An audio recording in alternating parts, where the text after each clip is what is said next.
This is not a pop video. I play the cello with the London Symphony Orchestra. So listen, when you were in the 101ers, were you living around here as well? Yeah, the 101ers was a squat band, formed in a squat, and we started squatting over there by Walterson Road, Elgin Avenue, and gradually we sort of seemed to drift this way as we squatted. We're thrown out of houses and squatted new ones, and we ended up over there opposite the Metro Youth Club. And here we are coming up to Mick Jones's flats. So was he living there when you met him? Yeah, with his gram. And that was actually true about them coming up to you in the Portobello Road and saying you're good but your group's no good? No, not really. Oh. I did see them in Lissom Grove Labour Exchange when I was signing on the dole one day, and they were staring at me funny, and I thought, well, I'm in for a rock, you know. But they were only staring at me because they'd seen the 101ers play the night before at Acklam Hall under the Westway. So that's Mick's flats there, those ones. But that was when it was, you know, I don't remember meeting them in Portobello Road. I remember seeing them in Paul and Mick in Lissom Grove Labour. Bernie Rhodes one day said, come with me, and he drove me down to a squat in Shepherd's Bush. Did he suggest that you play together, that you sing with him? Oh yeah, he said, I think you should join this group, and I met Mick and Paul and sort of, all right. And I think we started to rehearse that afternoon. What were the tunes that they had then? What do you think to them? I thought it was pretty good. Mick played me one called I'm So Bored With You. Yes. And I thought he was saying, I'm so bored with the USA. I said, that's pretty good, because, you know, we had a lot of Kojak and stuff on the television. And so I said, that's great, I'm so bored with the USA. And he went, no, it's not that, it's a love song, I'm so bored with you. I went, well, never mind that, you know. So I quickly wrote a lyric to fit to suit. It seemed ultimately to be kind of divided up into the fact that he was writing most of the music and you were writing most of the words. And yeah. Did it start off like that, really? Yeah, although now and again, you know, we'd separate, like he'd come up with Jenny Jones or I'd come up with London's Burning, and which we continued to do throughout our time together. But quite often, you know, it would be he'd play me a tune and I'd write a lyric, or I'd give him a lyric and he'd come up with a tune for it. Like the really great stuff like White Man and Hamster Ballet. I think he's a very creative man, and I remember clearly he gave us a direction by saying, you know, write about what's important to you. I turned on to reggae by Mole, who was the bass player of the 101ers, who finally made me listen to Big Youth until I sort of saw the light. But I found it quite a hard step going from R&B into that deep reggae style. But once it was under your skin, it became almost a passion. Police and Thieves, that was really the first time any white band had attempted to cover dared to do it. A reggae hit. And we used to discuss this with Johnny Rotten, that it was, because everyone was really into reggae, especially Rotten most of all, Paul Simonon. And it was considered, you know, a little bit naff if you were trying to copy that style, but I think we did it in a way that was, we lent something of our own to it. I mean, I remember being frightened as hell listening to like Junior Mervin's feathery voice, you know, floating high above the track, and then thinking, God, I've got to go sing this with my useless voice, you know. What did Scratch Perry think to it though, because he produced Complete Control? Yeah, after we did that, we got in contact with some of the reggae mix masters, and Perry agreed to come over. He was actually over here at Island in Basin Street there with Bob Marley doing Punky Reggae Party, which went, you know, The Jam, The Clash, and whoever else will be there. The Feel Goods too. Yeah, we'll be there. And so there was a reggae punk, you know, crossover, and a bit of an alliance, because what we appreciate about it was the subject matter was social and political and topical, and it seemed like when something happened in Kingston there'd be a record about it out next week. But one time I remember reading, we got a review from Ian Penman, and he went, this is the typical as white men play this dreadful reggae music, how dreadful their pitiful attempts are, when really that was the B-side of one of our records, and it wasn't us. We'd said, oh Mikey, you have the B-side, and it was Mikey Dread and the Natty Congos. You know, no white man had been near the track or mix or anything. You know, we just said that, Mikey, put one of yours on. You know, we'll give you a bit of a shove there. But it just showed that the kind of, by that time we were up against a lot of criticism, you know. Yeah, there was always a big thing of like, you know, the clash, you know, you were being either slagged off or the clash of soul out, and well, I saw you sell out lots of times actually. Yeah, I mean, it was a big thing. Yeah. It's like really they went for you, you know. You see, if we had an off night or we did a bad gig, which happens to us all, I'd read in the paper next week, the myth is dead. You know, like people seem to be so desperately serious about the whole damn thing. About a tune like Clamptown, how long would that take to record? Well, the Clash would always, from the beginning to the end, always record it all together, 1, 2, 3, 4, bang. And then Mick might put in a couple of guitars on top, and then I'd do the vocals again, and we'd do some backing vocals, and that would really be it. You know, because we had a quite simple lineup. There wasn't.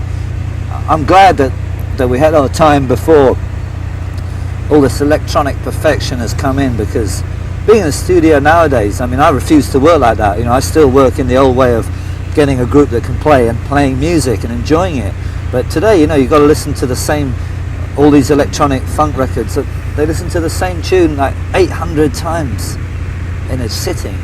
And to me, that's just, how can you put your heart and soul in something when you just want to run screaming in the opposite direction, you know, going In London Calling, we'd cut adrift from everyone by then. We'd fallen out with Bernie, and we were left alone by the company, and we spent 5 months in Pimlico, in a rehearsal room down in Pimlico, really learning to, we were pleased to be able to play like the some Mose Allison jazz, you know, there's a bit of rockers, there's a bit of all kinds of things, and we always played to the top of our ability. We never deliberately played badly, which I've been accused of in places, but London Calling was really the result of a lot of concentrated hard work. And Guy Stevens, I mean, to what extent was he actually involved? Well, really, there are many stories about this. Yeah, Guy Stevens, a legendary producer, Wider Shade of Pale, Free, Mott the Hoople. We brought him in to inject, because we felt like, still at this stage the studio seemed a bit frightening, so we brought him in to inject a degree of lunacy. I feel like he was brought in as an emotional director rather than a technical sound producer, and we had some wild times. His idea of vibing you up would be to whirl a metal chair round and around his head while you're plugged in and the tape's rolling and the band's trying to play, and like I remember thinking, like, never mind the chords, I'm going to get my head out of the way when it comes round.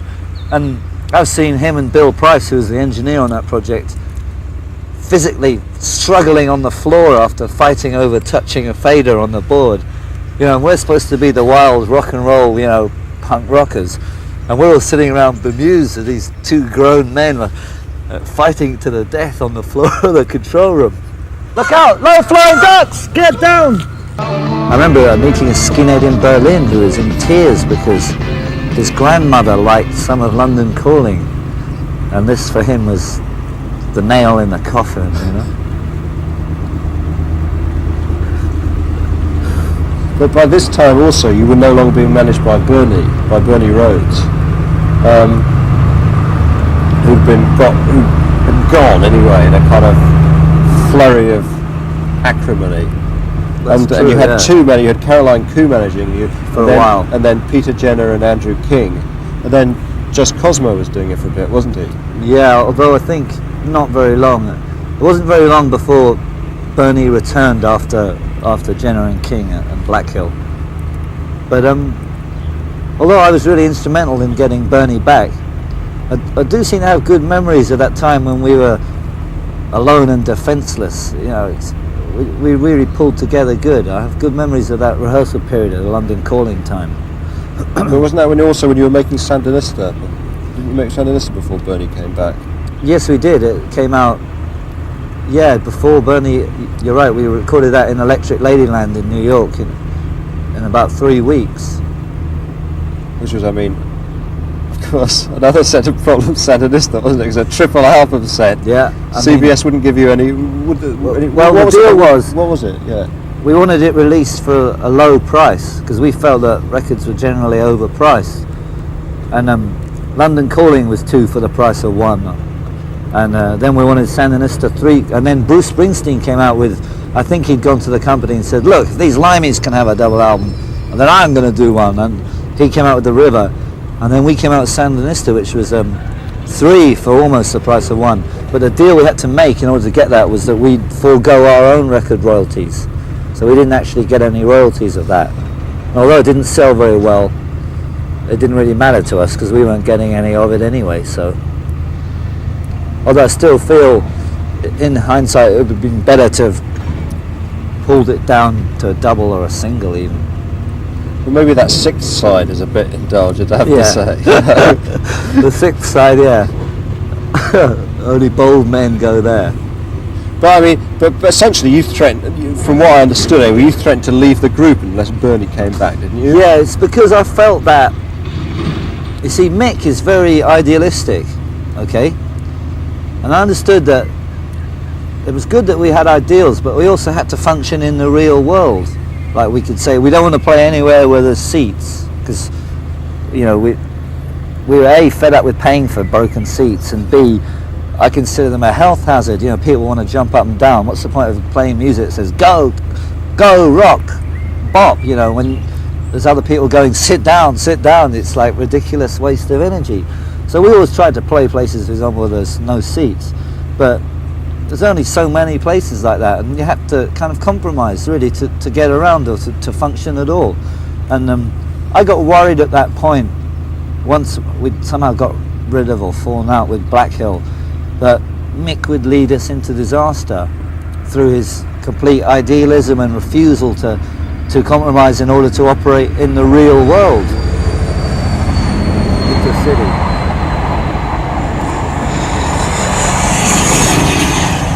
Packed with football hooligans with first class tickets. So, you know, and I really, you know, I still think Bernie's a creative individual, and I was missing his input. So, and he himself wasn't doing anything at the time. He'd worked with the Specials and Kevin, the Dexy Midnight Runners, and I think the Joe Boxers. So I met him and talked to him. I met him by chance in a Wimpy bar somewhere, and we agreed to work together. And I managed to get the group to agree, and we carried on like that. And really, then we found our greatest success in sort of commercial terms in the years following that.